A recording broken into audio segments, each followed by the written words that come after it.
Hello everyone, I am Christy Joe, mind and body strategist, fitness nutrition specialist, certified personal trainer, a lot of other things. Spit out my gum. I'm known for leaving this in the console of my car. I have a mic on because there's a train behind me. I'm on the road, but I really wanted to get this in as this is our Love Your Body campaign. If you guys have not been on social media, then you are missing the amazing posts and videos and everything going on. Hashtag Love Your Body 2017. So let's see if we can change the filter. I think I can actually do this. Let's see. While I'm waiting for people to join. Where's my filter? Come on. Make my skin look good. Oh, there we go. We can pop. Are you ready for the color pop? Boom! Let's leave it there. Yeah, I like that. Sweet! Hopefully you guys can hear me okay. I have a busted phone. I was judging a dance competition a few weeks ago, and it went careening down the bleacher steps. Everyone in the stands looks over like, what was that? I'm like, hey, that was my phone. Is it busted? So my screen's all like shattered. We're going to make this work, though. All right, so Love Your Body 2017. Go check out the hashtag. We have an incredible giveaway going on. Amazing businesses, women who are sharing messages on how to love your body. And so go chase the hashtag. You're going to find a lot of cool stuff. Go enter the giveaway. It's at thehappygal.com/giveaway. Woo woo! All right, so my message may or may not be something you want to hear. I am gearing this towards a little bit different demographic. If you've listened to my podcast, I did an interview of Jenny Layton, who is actually the head of this campaign. She followed some inspiration that she wanted to take a blog post bigger, and look what's happened. It's pretty incredible to watch what has happened. And so Jenny, props to you. You're amazing. So grateful to know you, to learn from you. So in our podcast, kind of geared it towards women in general. I kind of felt like we were gearing it towards moms, perhaps people who are middle-aged to older age. That's what I kind of felt like. And so I want to speak to a little bit different demographic today. And this comes from my background of over a combined total of 18 years coaching bodybuilders and dancers. So I've worked with a lot of aesthetically minded people and people who feel the need to have a body that looks a certain way for a sport, for a craft, whether that expectation is real or whether it's perceived. I'm speaking to all those people. So if that's not you, this may or may not upset you. And so if that's not you, I invite you instead to open your perspective, because this may give you some insight into someone you know. Maybe a cousin, a daughter, an aunt, a coworker, a friend that you've never understood why they're so So if you are in that mindset, this is you. I think about it like there's a lot of A-type personalities that are really in this demographic, people who are very hard on themselves, people who have a very perfectionistic way about them in everything they do. And if that's you, you're kind of nodding your head, and you're probably going to nod your head if I ask you, do you go to bed feeling like you are a failure? Do you feel like you're never living up to your own expectations? Do you feel that no matter how hard you try, it's never good enough? If that is you, I get it.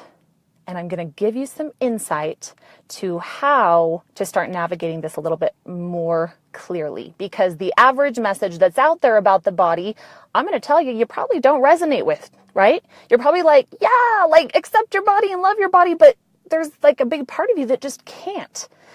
And the number one reason why I get that is because that was me. It didn't matter, back in my years of craziness, as I call it, trying to achieve that ideal perfect body for my dancing background and then my bodybuilding. It just it didn't matter how much someone told me that wasn't what I needed. I needed a path. I needed a roadmap, how to achieve that body and how to have the mindset behind it that I truly could be changing and improving myself. And unfortunately, I didn't have that roadmap. So I created it, and now I give it to you guys. One last thought before I dive into the principles. I have 5 things to share with you that will help you if you are in this demographic I'm speaking to. The thing is, when you go to an airport, not everybody's going to the same place, right? It's the same thing with Love Your Body. Not everybody has the same outcome or destination with their body on an aesthetic level. And so don't judge somebody else because they're flying to Australia and you're flying to Canada. Instead, there are some safety principles that apply to us all, no matter which flight we're taking and what our destination is. You have to put your belt on. You have to put your tray up when you are either on the descent or the ascension and, things like that. So these are safety principles that will apply to this flight. Okay? And yes, if I had a daughter, I would give her this advice. In fact, I've given this advice to many teenagers, to people of all type. I would teach this to my nieces. They're not old enough yet, but when they are, I will tell them how I really feel about it. And I don't want them to feel they have to change. I'm not putting that message in front of them.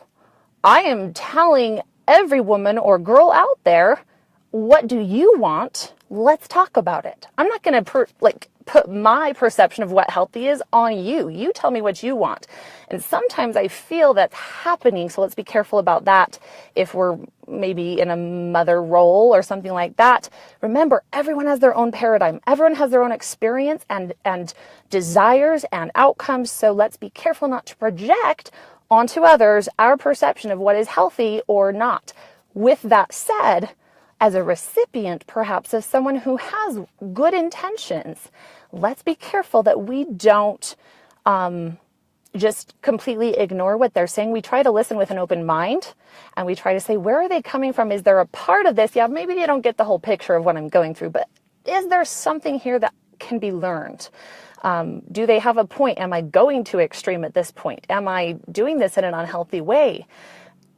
Again, it comes back to the person who's giving you that advice and their bias and their background. So be careful about that. Anyway, let's dive right in. Number 1 principle.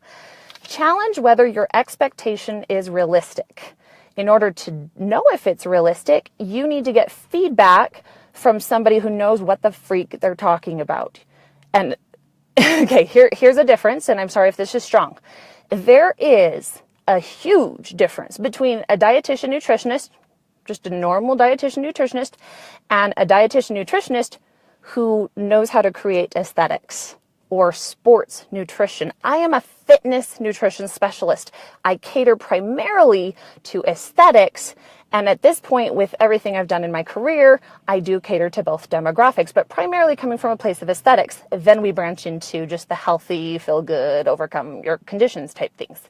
So you need to understand if what you desire is in line with, number 1, your genetics. Number 2, is it in line with what you actually can be doing within your lifestyle? Do you have the time for that? Do you have the means, the resources to chase these goals? And so you have to get really clear on, is my expectation of my body truly realistic? For example, my body type is tall, kind of dense, and muscular. I'm not going to achieve a 110-pound ballet body. I have curves.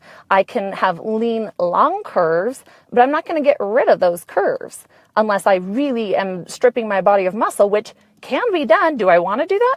No. I want to protect my body. Okay, so you have to get realistic with challenging, is your expectation realistic? And again, be careful who you ask if it's realistic or not. Number 2, get on a sustainable strategy. What does the word sustainable mean? It means you can be consistent from the time you begin it through a certain long span of time. That means diets are freaking out. Stop it. If you're doing a diet, you are not an athlete. You are not serious about getting to a goal. Diets don't work. Sustainability evolves the body.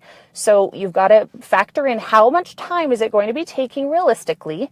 Are you providing enough energy to your body in the form of proper protein, proper carbohydrates, proper fats, and the calorie number in conjunction with your sport or your craft in order to move the aesthetics and a slight manipulation. I don't like to use the word full manipulation because that turns people off, but we're putting your body in a state that it can evolve to the variables you're putting upon it and create a particular look in conjunction with the appropriate training to create that look. Does it happen fast? No. My body transformation took 3 years, took 5 years to really come to a place where I feel like 100%, like I've locked in the body I'll maintain my whole life. And it's exciting to do that. And if somebody told me 6 years ago, Christy, you're never going to get the body of your dreams, and you really should just accept your body as it is. No, I wanted a certain outcome and I went for it. And if you are an athlete or somebody who really is passionate about your craft or your sport, or you are a TV reporter, you're an actress, you have these bigger ambitions, I'm going to tell you, great. Chase those dreams. Let's get realistic. Let's get on a sustainable strategy. Starvation is not the answer, guys. I have trained a lot of people who have dealt with anorexic tendencies before, and it's a slow process, but we can bring you out of it through proper education and really working on that mindset behind it. Usually, for most people, proper education of the way body manipulation and strategic aesthetic nutrition works is the answer. It's that we have a lack of information out there. And so I work to put that information out for free on my YouTube channel, on the Body Buddies podcast. If you can't afford my coaching, which I hear that a lot, and that's okay because coaching is a big investment, then you need to be investing in the time to educate yourself using the resources I have put out there. Principle number 3, what is your reason for wanting to achieve that body? Do you really need that body? Has a coach told you won't succeed in this sport unless you get to this certain weight or look? Has an agent for a casting agency, have they told you, girlfriend, you're not going to get the role that you want unless you have this look? And you have to challenge, do they go back to principle number 1, do they know what they're talking about? And are they telling you it's possible to achieve that for your body and your genetics? And getting clear on, is this really something I should be going for? Is it something that I need to reevaluate realistic expectations again? But usually in my coaching, I'd say a good 60% of people who originally come to me because they want to compete in a bikini show, a fitness or figure competition, end up not following through. And why is that? Because we work on their mindset so much that they finally break through and realize this isn't actually what I wanted. I wanted to accept myself. I wanted to gain confidence in my habits. I wanted my body to feel better. I wanted to feel more in control. I didn't actually want to get to that level. And great. And that makes me happy. And I'm so happy as a coach to have said, I am so happy we figured that out. What is your why? Get real behind those reasons. Is it because you feel like that's the only way to get the career that's going to earn the income or the notoriety that you are so desirous of? Get clear on your why. You have to have it written down and bounce it off a few people.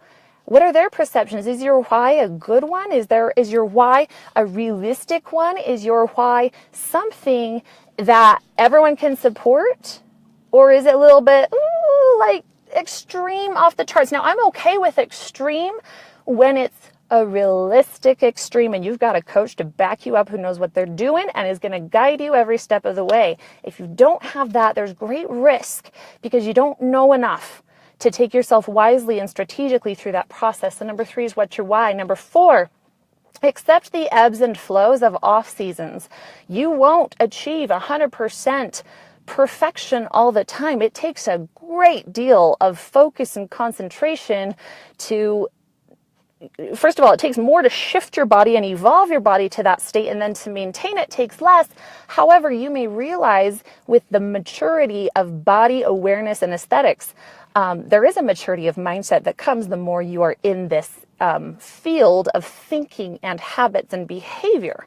And I tell people often, if you're in the first year, you're not yet of the mature mindset. You're still figuring it out. Once you've been in strategic eating and training for a high level of aesthetics for over a year, you're starting to get it. You're just starting to get it. Give it 2 or 3 years. You're going to enter in a completely new realm of body understanding most people will never touch. So that I just say this to make sure that you realize there's going to be ebbs and flows. And there's an acceptance of that is hard. I will be honest with you. It is hard. Many of my previous bodybuilding competitors have reached out to me saying, is this normal for me to feel frustrated? Is this normal for me to look in the mirror and judge myself because I'm not at that perfect stage body that I did achieve? And I say it's normal. Absolutely. 100%. And that's why we are working on the mindset. There are tools, reframing, something I talk a lot about on my mindset channel, Power Your Life Today, reanalyzing the goal. And again, it comes back to realistic realistic expectations and asking yourself, what phase am I in? Am I in a dialing in phase? Am I preparing for a competition? Am I preparing for a photo shoot? Or am I just having an expectation of myself that I'm not in a situation in my life that is realistic for? Maybe you once were in that and now you're a mother and you need to adjust the expectation.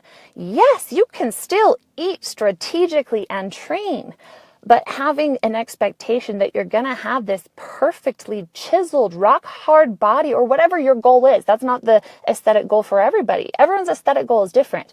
So whatever you define the aesthetic goal as, you've got to understand that you may not be there all the time, and realizing that you need to talk about it with somebody who understands. And if you just mention it to somebody who perhaps isn't thrilled with their body, that's probably not the best place to go, okay? Because they're not going to give you realistic feedback. They're going to just coddle you and just be like, oh, you shouldn't complain and be so hard on yourself. They don't get it. They're not in the same frame of mind.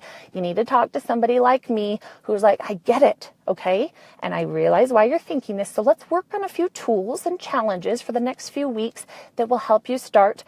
Number one, make sure your behavior's in line. Yeah, you can be upset and frustrated all you want, and if your behavior's not in line, I'm going to say, good. You shouldn't be happy when your behavior is not in line. Get your behavior back on board. Adjust the behavior expectations, though. There's a huge difference between I eat. So those of you, this is on my Body Buddies page, so you guys should know protein, veggie, fat, or protein, veggie, carb meals, or protein, veggie, fat, carb meals. Yeah, if you're not doing those, get back to the basics. There's a huge difference, though, between I eat ballpark portions and I weigh every little thing and I'm so obsessed with hitting perfection. That's a big difference between a more moderate maintenance mindset and an extreme focused mindset. Now, if there is a time and a place for extreme mindset, for instance, preparing for a photo shoot, a video shoot, a movie filming, a new documentary. I've worked with so many different actresses, TV people, like it doesn't matter what you're preparing for. You just need to know your face. So again, accept the ebbs and flows and be able to talk about it, help navigate that mindset. It is, dang, people trying to call me. I'm on Facebook Live. Number 5, be mindful of the naysayers. This is really, really, really tricky, and I kind of touched on it before. Be careful who you talk to, because 99% of people you talk to aren't in a place to compassionately, psychologically, and emotionally help you figure out your mindset. Every single person will come from a place of bias, and so you must choose to talk with a person whose bias is in conjunction with yours.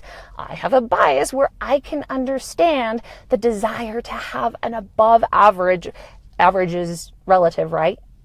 In comparison to anything out there, you have to determine what your love your body is. You have to determine what your expectations for yourself is. And I think that's the whole, okay, I'm tangenting. I'm going to come back to that. I'm going to come back to what I feel the entire focus of truly what Love Your Body is about, okay? But let's just sink this in a little bit deeper. Be mindful of those people, because everyone comes from a place of bias. You determine what's realistic. You determine what information you need, and respectfully listen to people. Absolutely. If someone says, I really feel like you're taking this a little bit too extreme, be respectful and say, thank you so much for caring about me. I'll bounce that against my coach or my mentor. And if you don't have one, again, you better darn well be getting a support group. Facebook has so many groups of like-minded people. Find the people who will get your mindset so you can then have a better bias to bounce your thoughts off. So again, be respectful, but be moderate about whose opinion you take seriously. Last but not least, I feel the entire purpose of this campaign for me and the way I interpret it for myself and many of the people I work with is that, number one, the whole goal is that we don't let other people or the world or the messaging or the media tell us what we should be or that we're good enough. No, we take ownership. We determine if we are in control of our life. We determine if we are good enough. And if you have a body that you don't feel is where you should be or need to be, then let's focus on the fundamentals and let's get strategy and sustainability back in line. We don't motivate from a place of fear, punishment, or hate, ever. You do not push yourself through those things. You don't say, oh, you lazy scumbag, get to the gym. If you are in that mindset, I'm going to really counter you on that. And let's say you've got to reframe that, or else you are not in the appropriate mindset to be making any change, whether it's to a high level of aesthetics or whether it's to drop some pounds because you've got some pounds to lose. I don't care where your body's at. If you are motivating from negativity, stop. Thank you. Next, how do you motivate yourself then? You motivate yourself through small behavioral tasks. Here at Body Buddies, I want you to be setting a strategic, very specific goal in nutrition, in mindset, in fitness, and in spirituality every single Sunday. We focus on daily behavioral habits that are those should be broken down from the overall objective up here, which comes down to realistic timeline, realistic strategy, sprinkled down into the weeks, the months, and then the days, and then you set a specific goal for each week. Everyone who's been through my coaching knows this process inside and out, and it works. But you can't just throw clay on the table and expect it to stick, or whatever that saying is. You can't just jump on an airplane and expect it to land you where you want to land when you have, how many countries are in this world? I don't know. I don't do geography. I do nutrition and fitness. So, calm down, Christy. Okay. Oh, I love this stuff, you guys. I love it. Because so many of you need to hear it, and this message is not being shared enough about some of the more realistic things. I don't want to see complacency. I don't want to see anybody, no matter where your body is, say, you know what? I just love my body so I can eat these cupcakes. No, and I'm not saying cupcakes are bad. Is it in line with a strategy? Non-strategic foods need to be in a strategy. Are you an abstainer or a moderator? Abstainers, 1 to 2 times a week, maybe. Moderators, small amounts every day. Everything else, you need a Power Foods lifestyle baseline. So I know this is a very strong sharing, and there's so many of you guys I know personally on here, and I appreciate you being here. You know my personality. You guys are cool with it. It's to all the people who don't know me yet and don't know what I do and the success I've had with so many people as well as myself, and the shifts and the work I am engaged in every single day to help people power their bodies and power their lives. And I get emotional because I'm an emotional person about this stuff. It's real and it hits so deep on so many people. And I know the pain. I know what it's like to live in that darkness or that shadow of, I don't even know a word strong enough for it. But it's dark and it's hard.